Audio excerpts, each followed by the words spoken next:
Thank you. And good morning. Good morning, Geneva. How do you enjoy the conference so far? Is it good fun? Cool.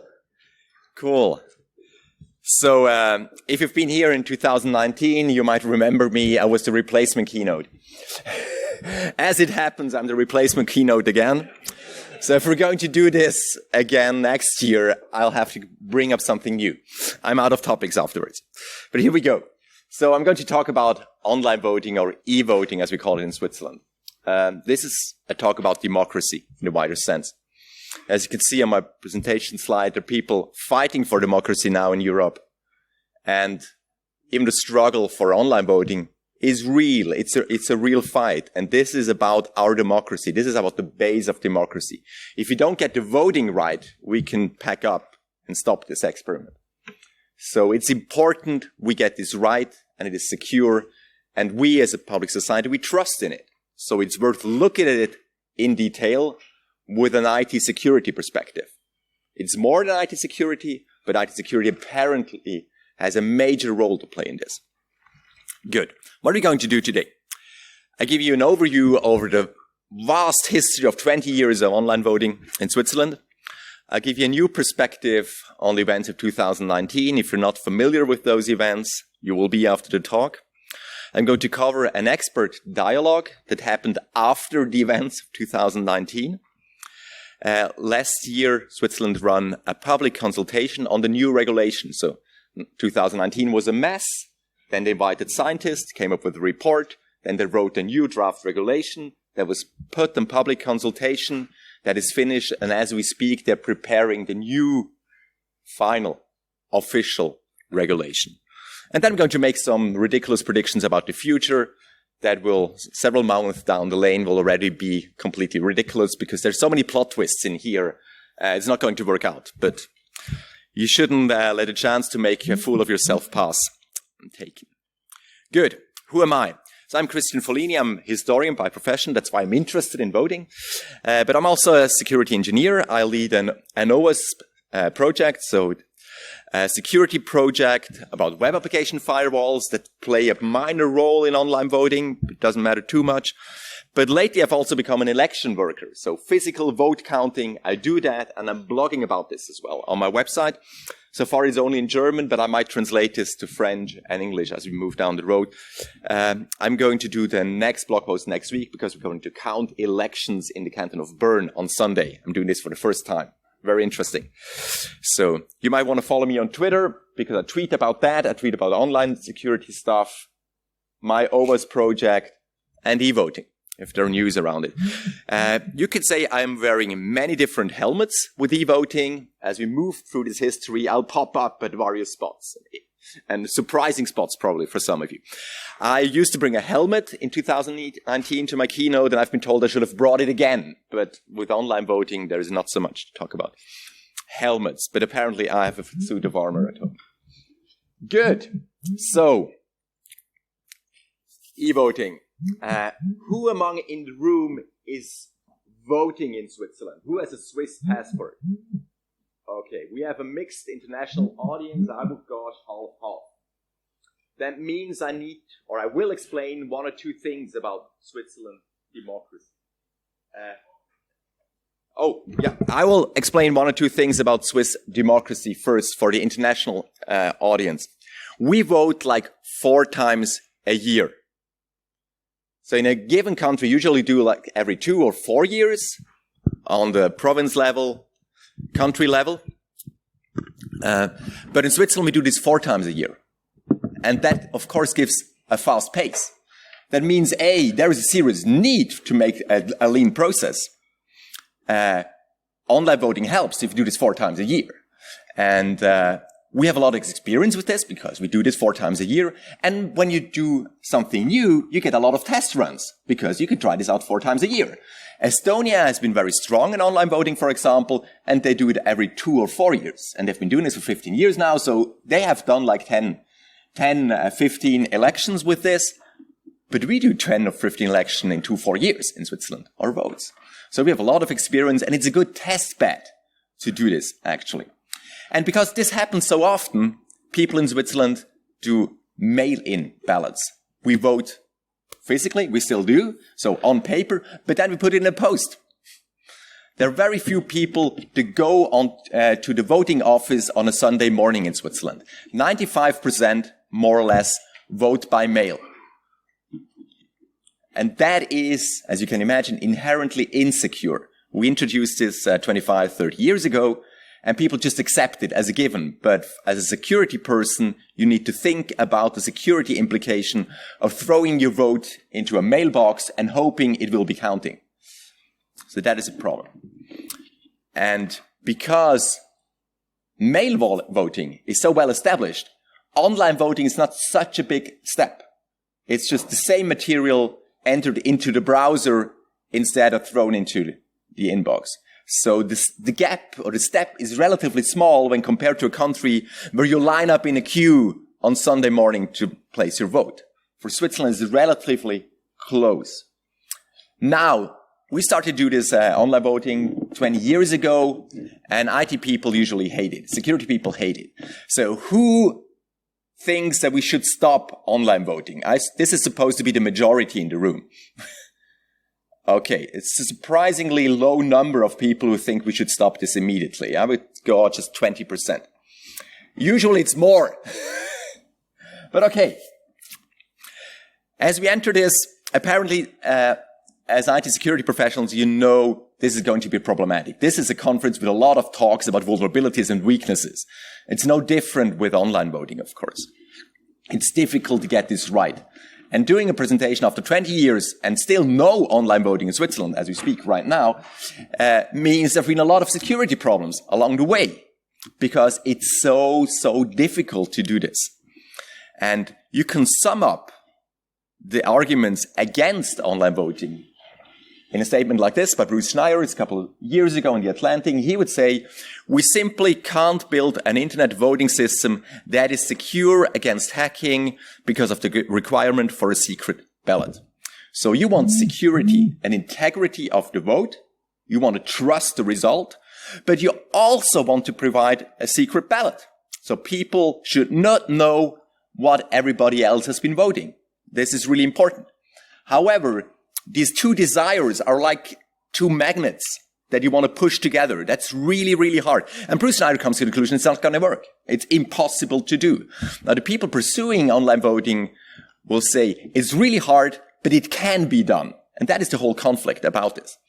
And if you're not doing this right, you lose the trust. And if you lose the trust in election results, then you're in the Trump election 2 years ago. That is the problem. That is inherent risk. I mean, that was a demonstration of what happens when people lose the trust in election results. So this is really important. And I think Bruce Schneier is at the key of the argument here. And now we could abandon and say, it's a shitty idea. It's not going to work. Let's stop this. However, there are good arguments in favor as well. And that makes it so tricky, especially, at least for me. I think it's really hard to tell what you should do. So what do we have as arguments in favor of online voting? We have citizens living abroad. More than 10% of the voting population in Switzerland is living abroad. They have to vote by mail, and that works nicely in France, it works nicely in Germany, Europe, maybe the United States. But when you live in Mexico or Paraguay, it's not going to work. You have 4 weeks to deliver the mail ballot from Switzerland to some remote country, and in the same 4 weeks it has to return back to Switzerland and land in the ballot box. And that's not working. That's why they complain. They say, we have a right to vote 4 times a year on a federal level in Switzerland, and we're always late. So these people are effectively disfranchised from the vote. And that is a secure problem because it's like 10-50% of the voting population. That is serious problem. This is well covered. They are lobbying for this. They've been lobbying for a lot of time. People acknowledge this. But there are more people. The visually impaired and the quadriplegic voters. In numbers, that's not so many. I would gauge maybe 20,000 in Switzerland. However, these people are not getting a secret ballot because a blind person cannot pencil the voting slip. That's not working. So they need an assistant. Depending on the legislation they work under, this can be a friend or it's an official person from the community coming to them. That is assigned. So they're not even picking the person they have to trust. And I think that is a huge problem. I mean, they get the secret ballot guaranteed in the constitution in Switzerland, and they're not getting it. So I think that is a serious problem. The other, they decided to live in Mexico. Okay, go live with it. But they didn't decide they want to be blind. So I think this is a serious problem. And they're disfranchised from the vote to a certain extent, at least disfranchised from the secret ballot. Next one. The formally invalid ballots. If you've done voting, it's yes, no. People usually get this right. However, there are a few formal aspects around it. We have a percentage on the yes-no votes that are formally invalid. However, when it comes to elections, Swiss ballots are so complicated, or you're allowed to do so complicated things by striking through, replacing names and all that stuff, that a lot of the ballots are invalid, formally invalid, they're dropped. This can be up to 10% in an election. Again, throwing away 10% of ballots in an election is a huge problem from a democratic viewpoint.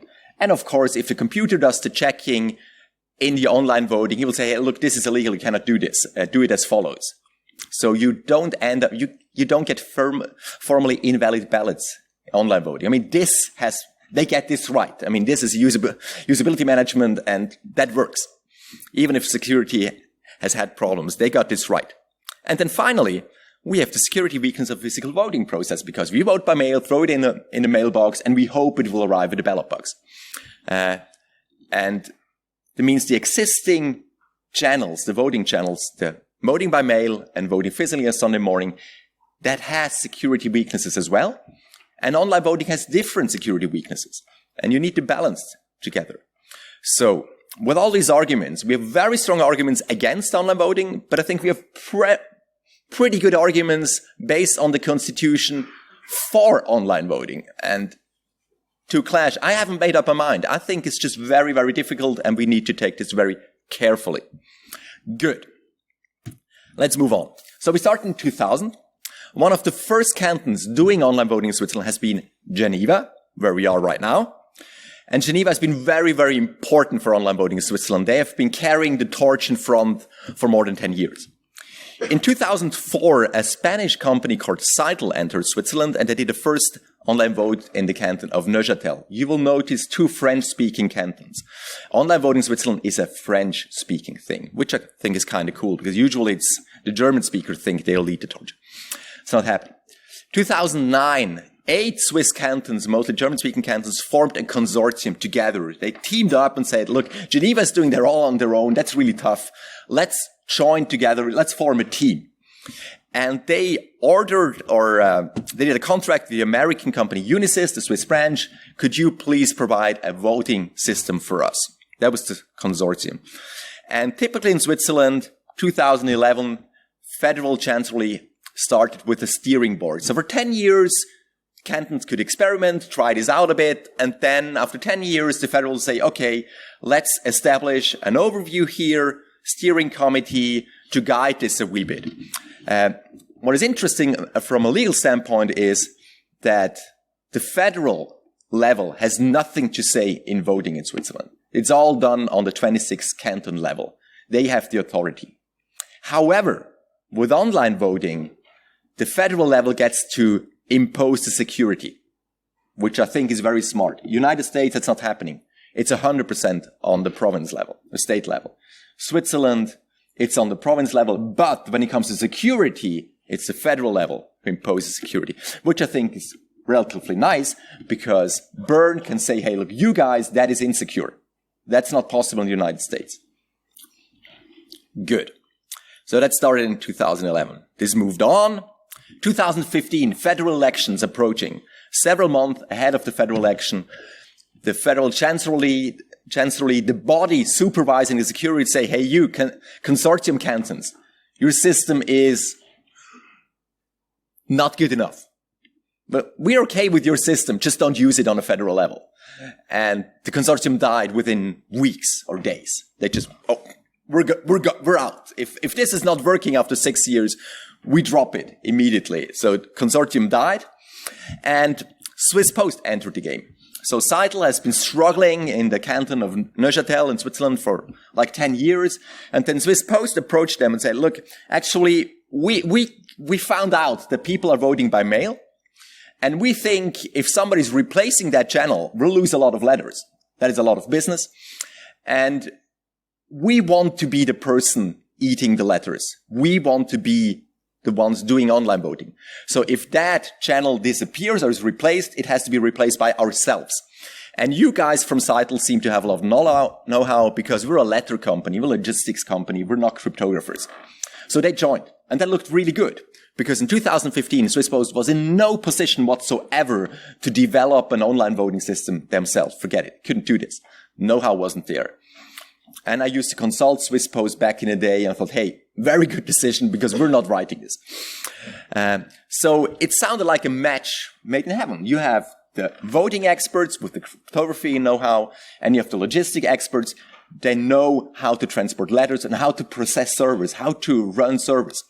Because these voting companies doing this globally, they are used to, we vote every four years. So they go into a country, set up a system, run the vote, and then they leave. See you in 4 years, guys. And that's not how Switzerland works. It's an ongoing process. As Seitel found out the hard way. So these Swiss are always voting. When is the maintenance window for us? When can we develop the next version? Because, it's already the test run again, but we only voted last week. Why do we test run already? So this is a very tight schedule in Switzerland. And they joined with Swiss Post. They said, look, we have you covered with the operating. You just do the secure code, please. Very good joint venture. And then in 2017, the Federal Chancellery, or the Federal Chancellor, Walter Thurnherr, announced by the next federal election, 2019, I think it was like 2/3 of the cantons to introduce online voting. Not for everybody, but at least let's start with test runs in 2/3 of canton. And that was a bang. Bah! Hey, hold on. You've been working this for 15 years and nobody cared. And now you're introducing the 2/3 of the people, so you get immediate resistance. I mean, some experts hated this already, but after that announcement, everybody jumped on it and said, hey, hold on, that's really, really dangerous. And what we've seen so far, we're not satisfied. So you get resistant immediately after that statement. And then is when the no e-voting movement really kickstarted. So here you see a famous Swiss politician. He's not known as a security expert or as an IT security expert, but of course he had to talk about this as well, because everybody was talking about online voting as well, mostly against online voting. Beyond 100 articles were written about online voting in 2017 and 18. And I get a feeling that 3 out of 4 quoted Hernani Marquez from the Swiss branch of the CCC. So he was like all over the place. And the confrontation was really, really hard. I mean, the attacks have been substantial. I was attacked personally on Twitter and beyond, and many, many other people as well. And the feeling was, or the battle space was dominated by the opposition, so against e-voting. Like nobody was talking for e-voting in public. And that would give you the feeling everybody hates it. But as very often, it's a vocal minority that hates it, but they dominate the space because they're so fierce and so hard. I put up my helmet from time to time and appeared on Twitter and said, hey, look, actually, this is really interesting. And they would shoot me immediately. So the sentiment analysis is rather negative here. Good. 2018, Geneva quits. There are a few people who get wet dreams about what they did to Geneva because they managed to be on the Swiss German TV with a headline, Geneva e-voting system has been hacked. But that has been a lie. That was not the case. Absolutely not. However, coincidence, 1 or 2 weeks afterwards, Geneva said, we're going to quit this. Why would Geneva quit? Because the people carrying this quit or were quit. Actually, an important person in Geneva has been, I'm forgetting the name now.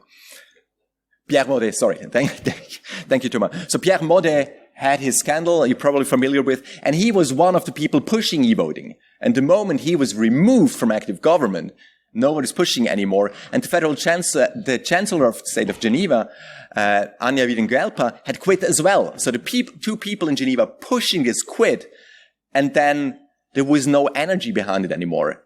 And the money ran out relatively quickly, and the rest of the government was not interested to push this, to throw more money into it as a relatively small Swiss canton who thinks it has a role to play in this and is really important. But we cannot carry the burden for the whole country. So Geneva quit not because of newspaper headlines, but because money was running out and the support was running out. Good. What happened afterwards? In early 2019, Swiss Post and Seitel had to publish the source code of their voting system. So under the formal legislation, when you wanted to do online voting at a given moment, you had to publish your source code. So you can develop everything in your basement, not showing anybody anything and just stating that you're secure, trust us. But at a given moment, you have to publish your shit. And then people are going to look at your source code and it better be good. And that was supposed to happen in 2019.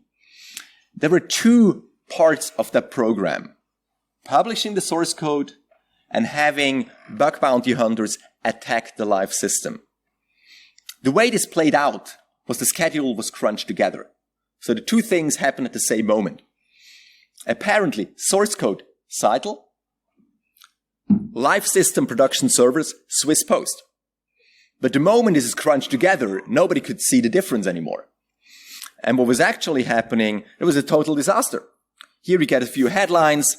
I love the one from the registers. They had this coming: Swiss electronic voting system like, wait for it, Swiss cheese. Whole found with public source code audit.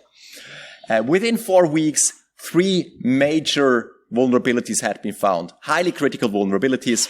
Number 3 was as bad, system had to be stopped. Literally, not quite immediately, but there was no way they could go to a national election with that system. The vulnerabilities have been so severe. You see 2 people here, top left, Vanessa Teague on Twitter and Sarah Jamie Lewis. They have proven to be extremely important here. One thing that's important about it: A, they've been women, very cool. B, they're non-Swiss.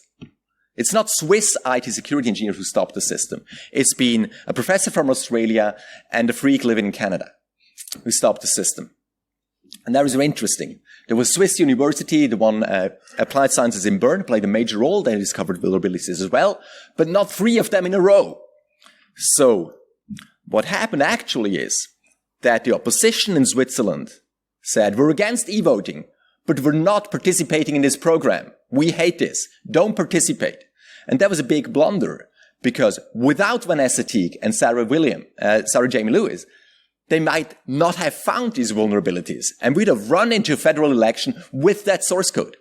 So only because security experts actually took the time and looked at this for days and weeks of work, without being paid, by the way, the system could have gone in production. So that was a huge risk of the Swiss opposition, because the role of the no e-voting crowd, of course, is to pay attention what the pro e-voting crowd is doing. What Swiss Post is doing has to be challenged and has to be scrutinized, and people have to look at that. And if the CCC in Switzerland refuses to do the job, who's going to do it? We were lucky, somebody in Australia. Great job. Thank you. Good. So they had to stop that system. Meantime, the no e-voting crowd launched a public referendum. For the non-Swiss amongst you, if you want to make sure that a law is not becoming official, if you want to stop a law, you can collect signatures, 50,000, which is for Switzerland is already a bit substantial. 50,000, that's not done on a weekend. However, if you want to make sure that the law is not even prepared, then you need 100,000 signatures. And that is really substantial. And they went for that way. They wanted to go to the constitution and have it written in the constitution that no e-voting is allowed in Switzerland for several years down the road, whatever the details are. And they said, we're going to do this. And they launched at the same moment. So this bug bounty hunt is running, and they're launching their public referendum collection of signatures. Huge blunder. I think that is a decision what we're going to do. Are we going to attack the source code and stop it and say because it's bullshit? Or are we doing a gamble on getting signatures and then force the public vote and win the public vote, and it's not happening? And I think that was a huge strategic error, and we were lucky it worked. However, that was not known in March 2019. It was a bright day in Lucerne when they started this. I think it's a very beautiful photo. And I was personally hoping they would succeed. I mean, this was the path they decided to go, and I hope they would succeed because I hope we would have a public vote, and then the wider democratic society can decide whether we want this or no. Because so far it's only been politicians. And There are a few familiar faces, namely for German speakers among you. One of them has grown his hair, can hardly be recognized anymore. But I think it was a very positive start, and I say this in a very unironic way. I really think it was a positive start, but it didn't quite play out. Why didn't it play out? Let's look how it didn't play out. This is the list or a graph about headlines in Swiss newspapers, online magazines, about online voting in 2019. As you can see, during this bug bounty hunt, source code publication, and the launch of the initiatives, the referendum, a huge number of headlines. And then it died down. The system was stopped in June, so a wee bit more, a little bump in the headlines in June, and then it was dead.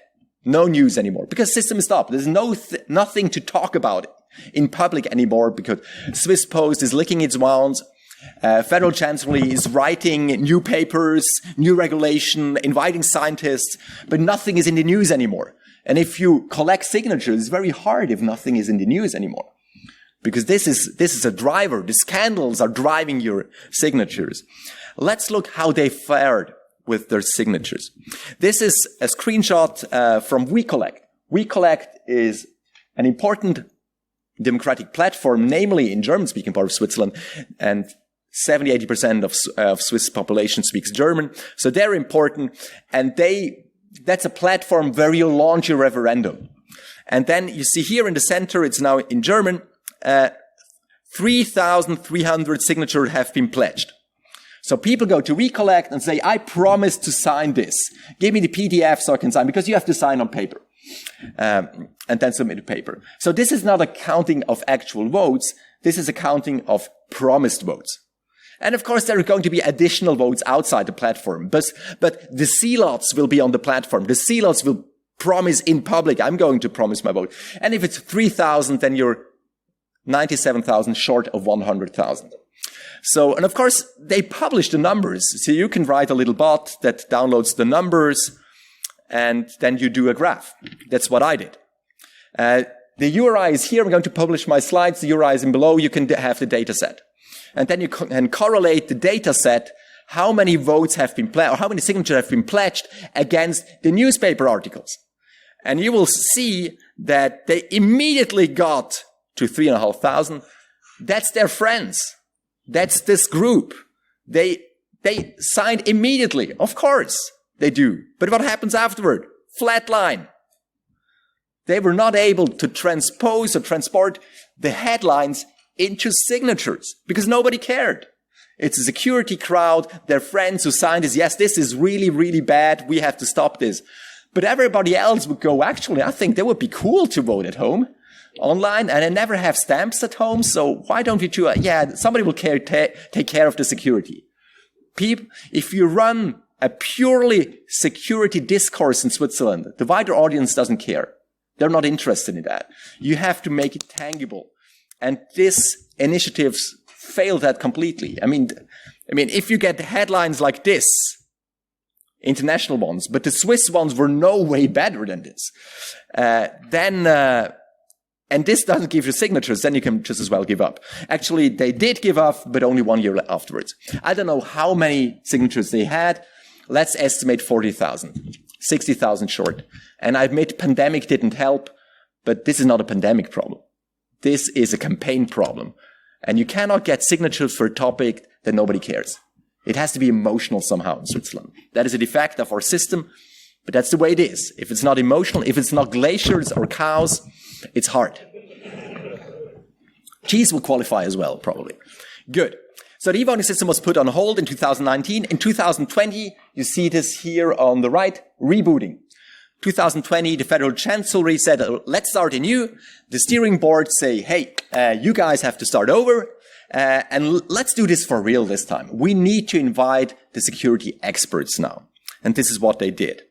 So here we have a list of participating scientists that were invited to join a wider, longer discussion about online voting. And this is like a who's who of security in Switzerland.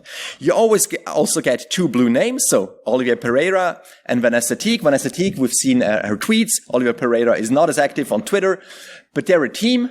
and many other people who have participated, Eric Dubuis, Rita Koenig, Philipp Locher, etc. from Bern University of Applied Sciences.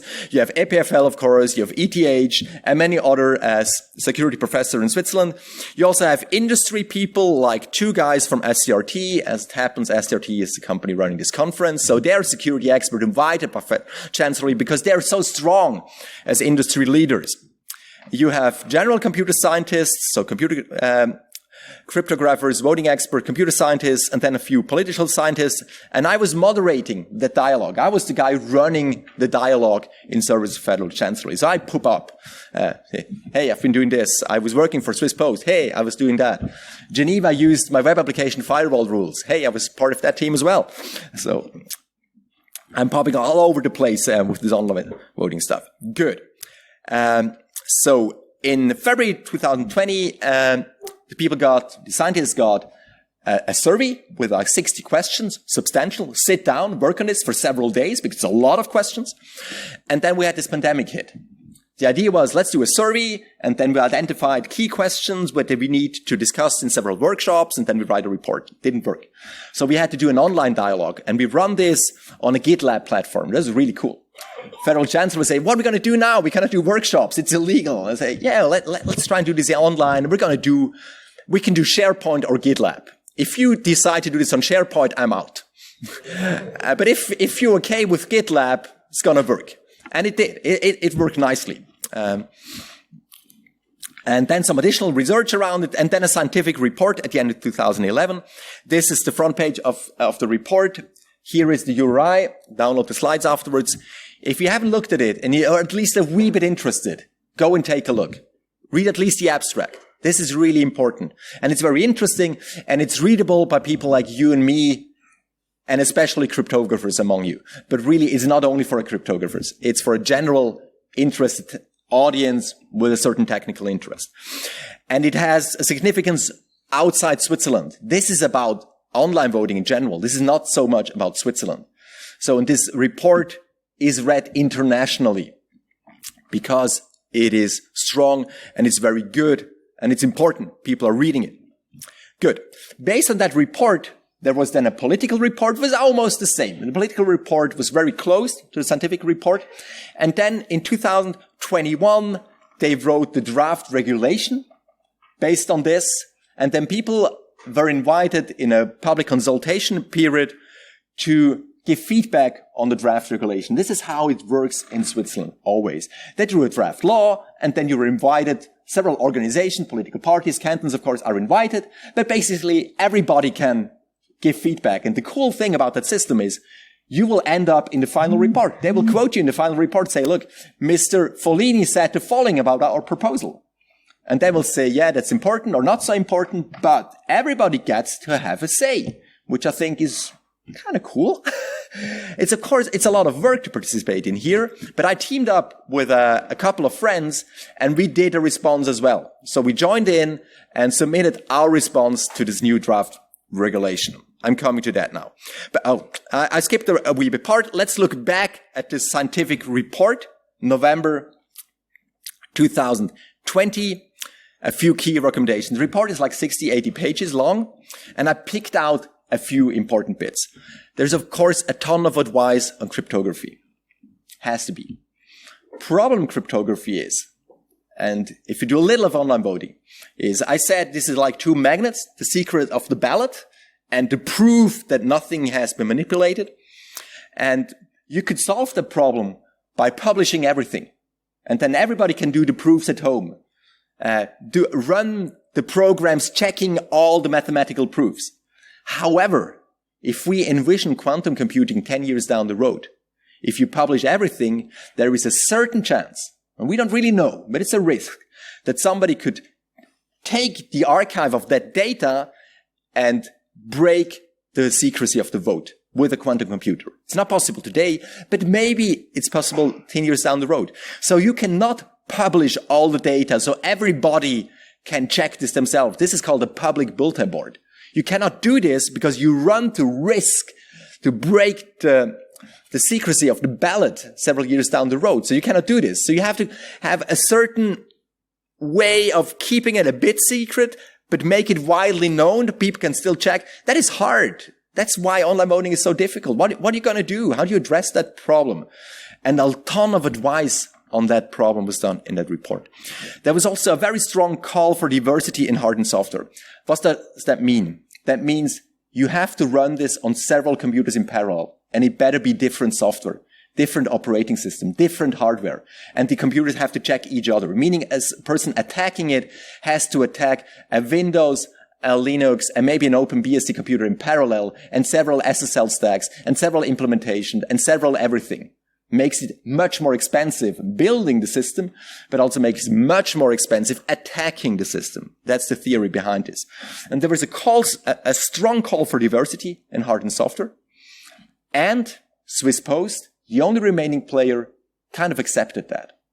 I mean, somebody has to pay the bill at the end of the day, but they're okay with this because it's obviously so strong. And there was a very good case made for this diversity. There was a call for a maximum level of transparency and a strong call for open source in the scientific report. The scientific report did not say it has to be open source and it is impossible without, but it was a strong advice. The scientific community would say it is hard to imagine a community building up if it's not open source. If you publish the code and tell people, look at it, but you cannot use it, there's not going to be a community around it. It's unlikely to develop a community around. So you'll have to pay people and foster the community. Whereas if it's open source, then it can be organic. Then people can reuse it forever they want, and then maybe this starts to live. So that was the advice in there. And this is something Swiss Post fought with teeth and nail. They didn't want to have that. They want to have complete liberty. If we have to publish, so be it. But we're not making it open source. Very strong against this. And then cross-channel plausibility checks. In the scientific report, the cross-channel plausibility checks were not as strong. But I personally think this is really important. What does it mean? It means when you have mail-in ballots and you have electronic ballots, you compare the results. It's not going to be the same results. It's not the same people doing the vote, but similar patterns between cantons, between municipalities. And then if something sticks out and say, hey, look, we have a huge difference in electronic votes, but not the same difference in mail-in ballots, that's odd. That's funny. From a statistical perspective, this is highly, highly unlikely. Let's take a look. This is what cross-channel plausibility check could bring. Point is, that's not existing. The statistical science is not developed to do this so far. Nobody has done this so far. This has to be researched. Papers have to be published about this. And I hope this is going to happen because that would secure, the two channels would secure each other, which is brilliant. I mean, weakness of the mail-in ballots compensated by electronic votes. Very cool. And the other way around. So I think this is important. In the report, it's not as highlighted as I do here. Good. Okay. Additional report published, public consultation. Now, let's look at the public consultation. New law published. This new law is on a level where it's not going to Parliament for whatever reasons in Switzerland. That's the way it works. It's the federal chancellery that can make this law official. But they still run a public consultation period, and you can say you hate it, and then they agree with you or they don't. That's how this works. And I'm not going to look at the individual regulations so much. Let's say it's a better regulation that allows for test trials, for test runs, strongly constrained test runs. And Swiss Post has to do a lot of work to conform to the new regulation. It's a tough job and it costs a lot of money and a lot of development resources. But it's in no way, let's introduce this to everybody. It's so restricted, it's hard to do, and it will be test runs for many, many years. So the 2017 call, let's do online voting, this is gone. This is gone. It's now security over speed again, as it has been for 20 years. So I would say there was an exception to call everybody, and it was a bit of a blunder. Didn't work so well. So we're back to Swiss security over speed, and that's okay. So I teamed up with a couple of friends, and we did a response, as did many others. And I'm going to look now who is responding, how are they responding, and what are they, not so much what they are saying. But who? Because that is important. If we're going to do online voting as a society, we have to have a knowledge level to talk about this. We need public scrutiny. We need enough experts to look at this and enough people interested in it and enough cantons knowing what they're actually doing there. Because if you imagine, I'm not naming any Swiss mountain cantons, but if you imagine them doing bleeding edge cryptography, hard to imagine. Because that is tough. That's real stuff. So are the cantons in a position to do this? You could see in this public consultation. Let's look at the responses. Is this a qualified response or is it just blah, blah? Is it bullshit or is it hard evidence? Let's look at this. So 67 responses, almost 700 pages of response. That's a lot of text. A lot of people have been sitting down and writing qualified responses. This is good feedback, at least in a quantitative way. So who has responded? My work here is now based on the report they published. So they would take the 700 pages and then weed it out and chew it and write a response report. Federal Chancellery always does a response report and they say, look, we got 67 responses from so and so many organizations and this is what they did.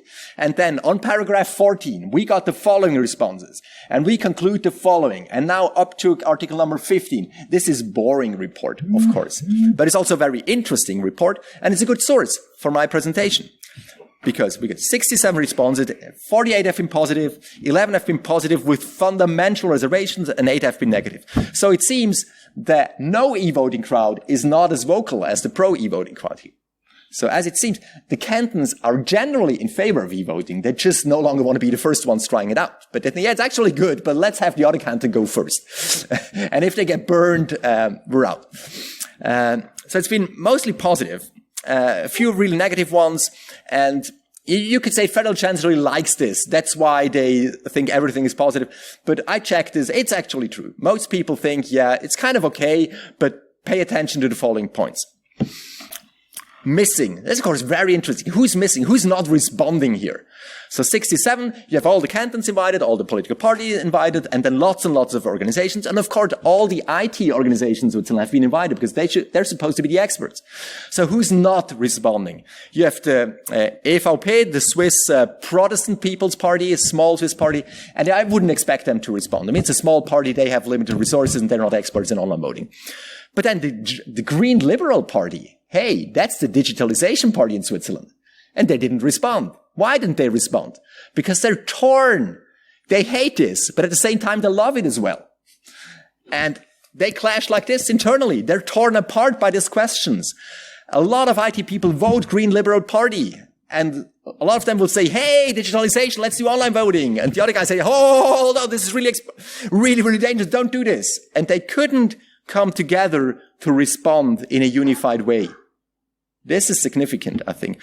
And then Swiss ICT. Swiss ICT is the biggest IT association in Switzerland. They claim 200,000 members. They are in no position to respond on the question of online voting. Very significant. So either it's so hard or this is a weak organization. You choose.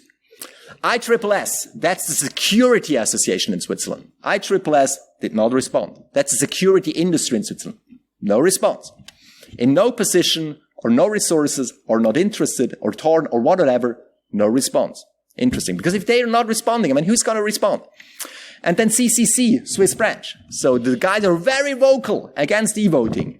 The moment they're asked, now, put it on the table, what do you like, don't like? This is the new regulation, now look at it and tell us what is bad. No response. Newspapers, media, yeah. Once you ask them, no response. I think this is really weak. Good.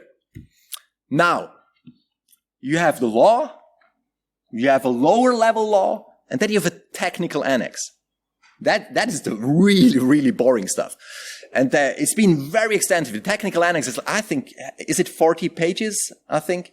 That's a lot of details in there, and that's rough stuff. And there's also a bit of crazy stuff. I'll give you an example. Go-to statements are illegal in online voting in Switzerland. And you say, yeah, but go-to statements are hard. They're not so smart, but maybe there is a role for go-to statements in an online voting system. I don't know. The regulation would say, the technical annex to the regulation would say they are illegal. You're not allowed to do them. They go, Okay, now let's write a system without go-to statements. Probably possible. But I think it's going down very, very deep, telling developers what to do on a law level, so regulation level. Okay, that's hard. So the technical annex is where we really need to know how and a lot of time to look at it. So who responded here? We got 24 responses. Overall, 67. Technical annex, 24. Yeah. You get why, because this is now really boring.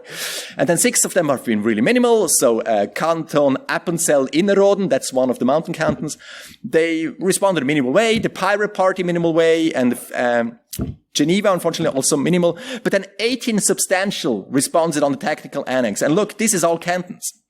So you have half of the Swiss cantons responded to the technical annex in a substantial way. I think this is great. And if you look at these responses, they are substantial. They know more or less what they're talking about. They've been looking at this, they've been building up know-how for years and years, and now they're discussion partners. Federal Chancellery can talk to the cantons, and they will find communication partners who know about e-voting by now. This is a very good image, a very good response, I think. And then who else? So the Bern University of Applied Scientists, BFH, the Blind People's Association, SPV, Swiss Post, the chancellors of the cantons, SSK, and then an individual plus my friends and me. And we really struggled. ISA is my friends and me, and we struggled with the technical annex because it's so much work, and it's been only the 4 of us, and 3 of us have families, and it was tough. But we barely made it to deposit something we thought, we don't have to be ashamed too much of that. Missing political parties. No political party responded to technical annex. I think this is highly problematic. If no political party is in a position to respond on a technical discussion on e-voting, difficult to have a democracy, because they need these experts. I mean, it's going to go into the parliament sooner or later, and the parliament is going to decide to a certain extent. And if all the politicians don't have an opinion on that, and nobody feeding them with an opinion, hard. The Swiss Academy of the Technical Sciences did not respond to the technical annex. If the Swiss Academy of the Technical Sciences is not in a position to respond, that is a very bad sign. Even more, as there has been a scientific report they could base their response on it and just copy-paste it. No, didn't. Digital Switzerland, Sweco, DGS, these are smaller organizations with IT people. Good. Now, let's look at one topic. Call for open source. So the scientific report said strong advice for open source. New regulation, no open source. New regulation says you have to publish the source code. And then 11 organizations responded, hey, hold on. That's not enough. We want open source in the law. It's got to be open source. 11 did. And funny enough, 2 of them, Digital Switzerland and Economy Suisse, responded, we love the way you regulate for open source. And that means they didn't understand what open source means. Economy Suisse does not understand the term open source. I think this is pretty embarrassing, actually, because there is no open source regulation in here, but they still welcome open source, which I think is kind of cool. But they don't understand the term, because open source is, of course, about the license. It's not about publishing source code. It's about the license, being allowed to do things afterward. This is what brings community, not publishing source codes and then don't touch it because it's going to be illegal. And you go, we sue you if you reuse this. It's about the license. Good. This call has been heard. In the media release, together with the official report about the public consultation, the Federal Chancellery would say, basically, we have heard the call for open source and we're going to address this down the lane. Why not immediately? And this is not the final regulation. Final regulation coming out in summer. But I'm pretty confident there will be no open source in the final regulation because Swiss Post has lobbied strongly against it because they think it's not possible for us, at least not right now. It's going to cost us a lot of money and we already have a lot on our table already and this is hard. And they even threatened to quit online voting if they're imposed an online voting, an open source license. So this is the primarily defense battle of Swiss Post has been, we don't want an open source license on our system. It's our system, by the way, don't take it away from us. However, the Federal Chancellery says open source is going to be addressed sooner or later. This is only a stalemate for now. I think this can be, the moment the Federal Chancellery publishes something, we're going to address this. They cannot move back anymore. So sooner or later, we're going to see this regulation. And I think this is as strong as it could get at the moment, because if Swiss Post threatens to quit, then the last system is dying and there's going to be no e-voting. Nobody wants that. The pro-e-voting people, of course, want this to continue. So the threat is immediate. So they would not regulate it, but the pressure is there. Good. I'm coming to the end of my presentation. Public consultation is over. The report has been published. We're going to see the new regulation towards summer, perhaps, and then there will be new e-voting trials, limited trials in Switzerland, probably done by small Swiss cantons, or smallish Swiss cantons. The only ones announced that are going to do this, if I'm not mistaken, is the canton of Thurgau and St. They are leading the torch right now. The torch has been given from Geneva, maybe to Fribourg, and they have given it to now to St. and Thurgau. And they want online vote. They still want, despite all the hassles, despite all the problems, they still want to do this. And they're probably going to do this in the federal election next year. And if that succeeds, then we'll see probably small spread of online voting. And that is the first prediction I'm going to make. So I'm now coming to the final part. Will I make a fool of myself? So rub this into my skin when it's not true. I'm sure the plot twist will go in different directions, but right now this is how the situation looks for me. So we see a slow expansion of e-voting after the national election of 2023, unless it doesn't happen. It's going to be bound by individual people, actually. People pushing this. Somebody in a canton saying, we want to do this because the canton has the authority, and somebody going to the local parliament saying, we want to do this, give us the money, parliament, so we can implement this. And this is happening in cantons where such a person can be found.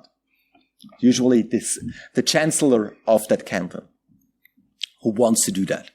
So we'll see a slow expansion unless something happens. The e-voting system of Swiss Post will become open source.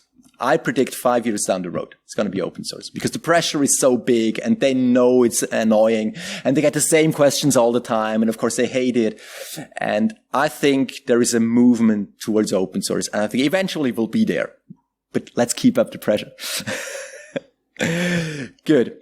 I'm pretty sure a disability organization will sue for e-voting, because they don't get the secret ballot. On a constitutional level, that is a problem. And I think they're a pretty good situation to sue. How could they sue? You have a tied vote, 50-50, probably something that really addresses needs of disabled people, and they would go, hey, we have so and so many thousand people who couldn't vote because they wanted to have the secret ballot. The secret ballot couldn't be guaranteed, so they have been disfranchised from the vote, and the vote result is invalid. You have to redo the vote with taking in the handicapped people. And I think they're in a pretty good position to do this sooner or later. And Inclusion Handicap has sued Swiss Trains. CFF have been sued, and they lost in the federal court a couple of weeks ago. So these organizations are getting stronger, and they dare to sue Switzerland over their rights for handicapped people. So I think one of these organizations is going to sue, and the response to that is hard to find beyond e-voting. It's hard to let a blind person vote in a secret way without e-voting, because you can do a braille ballot and they can fill out the braille ballot, but nobody's able to count it anymore. That is the problem here. They can vote, but nobody can count the vote afterwards because the voting counters like me, we don't read braille. That is the handicap here, and online voting addresses that need, and it's very hard to address otherwise, especially for elections where you have lists of 20 people. Online voting addresses that need, and I think they're going to sue. And I'm confident that they might win. And then what are you going to do? We have to introduce online voting. Better be secure by then. Good. Cross-channel plausibility checks will improve security for all voting channels. I explained this, why I think it's important. I think it will happen. And if we get online voting, we'll also get the science to support this. And then we do this, and voting will become more secure because of this. The mail-in ballots will become more secure because they're statistically secured against the other channel. And finally, we're going to see in the midterm a severe security problem in the public vote. Of course, we're going to be. It's IT systems. And there is going to be a problem, and it's probably happening during a vote. The most likely is somebody pushes a vulnerability in the code while the vote is running. Meaning, We have a running vote. We know there is a bug, but we cannot fix it because the vote is running. And we get the results, and I pray the results will not be 50-50. Because the publication of a bug will, of course, have an impact on the voting of the people. And if that happens, we're in a severe problem. If we have a security problem in the code published during a vote, and then we have a 50 against 50 vote, very tight result, couple of thousand votes, then as a society, we will test our ability to trust online voting. Thank you for your attention.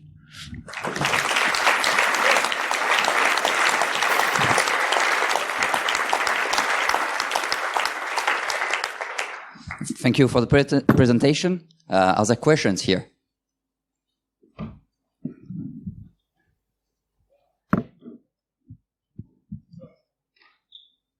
Who's first? Thanks, Christian, for this super interesting talk. I have a question about the business development of Swiss Post. So, as we've seen, they're about to invest, or they are already investing a lot of resources and money into this system. But we only have 24 cantons. So, do you know if they have any plans to sell the system also internationally? I don't know of any plans to sell the system internationally. You could think of that. The one problem with that is online voting is very strongly tied to the political culture of a country. And different countries have different needs. And that goes down actually to the cryptography protocol level. Give you an example. Voting coercion is no accepted problem in Switzerland. We know that a husband can take his gun and point it at his wife to have her vote something. That might be happening in this country, but we kind of accept it. However, in different countries, for example in Estonia, that is a real issue. Their voting protocol, their online voting specification, their cryptographic proofs are developed in a way to fight that problem. The Swiss voting system is not.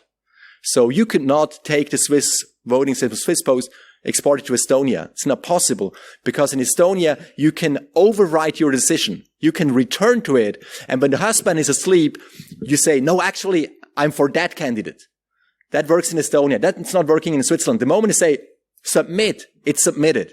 So on the cryptographic level, you have different implementation that is tied to the political culture because we think we're nice people and we're not gun pointing somebody to vote on something. That makes it really hard to export it. Maybe many years down the road, when this is generalized, the problem is abstracted away, then it becomes a config item. But as far as I understand it, we're in no position to do this. And I mean, I'm no longer working for Swiss Post, but I think we would see this trying to address a wider audience outside Switzerland. And I don't see anything from outside. And I would personally be surprised. It's hard. Thanks, Christian. I'm happy that you're also an historian. So I have the feeling it's the first time I understood the history of e-voting in Switzerland. So thanks a lot. I would like to challenge you on a more maybe abstract level. Yes. If you look at the 4 advantages that you laid out for it, do you really think it's worth it? We live in Switzerland. We have a very mature letter-based voting system, and it has disadvantages, given that. However, the whole risk and the money and the time and the investment also of your time and so on, all your friends, I lean towards the feeling this is a first-level problem in a state that doesn't really need to care that much about making a super efficient system even more efficient. I mean, we are not in the States. If you looked at the ballot problems there, I would super easily argue for e-voting. But in Switzerland, do you really think it's worth it? I don't know. Okay, I can tell you the following. If I was hoping they succeed with the referendum, and then we're going to vote for it. If we're voting next weekend for or against e-voting, I don't know what I'm going to vote because I'm extremely torn because of these reasons. I think There are very good reasons against it. But I also think the 4 reasons, and for me, these are the 4 core reasons, they're strong. I mean, if we have a constitution and the constitution says you get a secret ballot and then somebody does not get the secret ballot, then you have a breach in the constitution, and it doesn't matter if it's 1 person or it's 100,000 person. If you have a breach in the constitution, then we need to find a solution. And the only viable solution I see is, unfortunately, online voting. Now, is it worth it? Is it risky? Very hard to tell. I think Switzerland has to decide ultimately. However, we're in the development stage. This better be secure. And I think it is my role and our role here as a group and a society and as an association and people interested in this, and this is our democracy. We need to look very carefully what is happening here. We need to accompany this. We need to scrutinize. We need to challenge them. We need to keep up the pressure, because the role as security engineers and security developers, security people, is to make sure that if we get this, if Switzerland as a country decides we want to have it, it is the most secure possible. Because maybe it dies. Fair enough. Maybe it doesn't. Maybe we get this, and then it's better be secure. That's why I do this work in my spare time. Now, final remark, and then I'm closing this. Most cantons are slightly pro because they say advantages and they think this could work better, this could be a nice project and it's giving money and whatever. But there are a couple of cantons that go like, hey, we have a perfect system. Hey, why touch that? And a lot of no e-voting people say, hey, it's running smooth. Why would you want to touch this? And I got these four reasons already. And reason number 4 is the security problems of the existing 4-channel. The mail-in ballots, they have inherent security problems. They really do. And now who's addressing these problems? Nobody's addressing these problems. Why? The system is so nice. It's so perfect. However, it is not. And look at the cantons that think about that. That's the e-voting cantons. The e-voting cantons are thinking about security of voting. And the no e-voting cantons, I'll give you the example of Schwyz, Swiss Mountain Canton. They respond to the public consultation. What the fuck? Why do you want to do this? It's perfect. No security problem whatsoever. However, if you look at how mail-in ballots works, how the whole process works around it, the voting register is, of course, electronic. Then they do an export. They have an Excel table. They put this in an email, send it to the print shop. The print shop is printing the ballots. They're sent by Swiss Post all across the country. And down the lane, there's been a single paper looking at the security of this. And the paper is only 2 years old. Why? Because e-voting has raised the discourse. People are now thinking about it. Hey, we do online voting. Are there actually electronic systems involved in voting in Switzerland? Yes, they're all over the place. You're not aware how much electronic systems, how much software, black box system that is not publicly known is working on elections. On Sunday, I'm going to count election votes in the canton of Bern. We have a cantonal election. And I'm going to type ballots into a black box computer that's going to count them. I know this is happening, but there is a single newspaper article about these systems. Every Swiss canton has such a system. Nobody knows about them. They're black box system. Their source code has never been published, hasn't even been publicly scrutinized. And they're going to vote, they're counting the votes. And the computer is going to say this party has so and so many votes. And I think the e-voting discourse sheds light on that discourse as well. I'm not sure if we should do e-voting or not, but I'm welcoming the discourse around the security of vote for the society as a whole. And if we have a trickle down of better security on the mail-in ballots, then we have already won something. Even if we drop e-voting at the end, we have improved the overall posture of the trust in voting in Switzerland. And I think that's why it is important to work on it. And if it's important enough to introduce it, I'm really torn. I don't know. But thank you for the question. I think that is the core question, actually. So please again, so give a round of applause.